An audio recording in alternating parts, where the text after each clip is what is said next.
अथ श्रीसूक्तम्। ॐ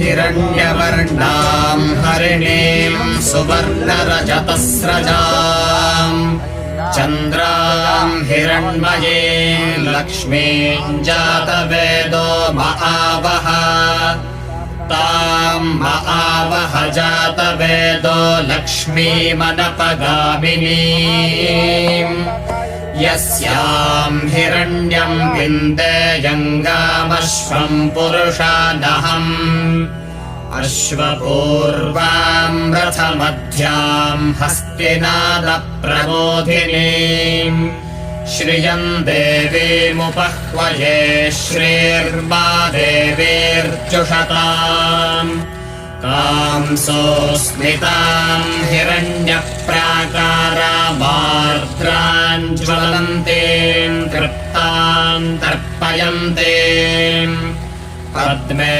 स्थितां पद्मवर्णां तामिहोपह्वये श्रियम् चन्द्रां प्रभासां यशसा ज्वलन्तीं श्रियल्लोके देवजुष्टामुदाराम् तां पद्मिनीं शरणमहं प्रपद्ये।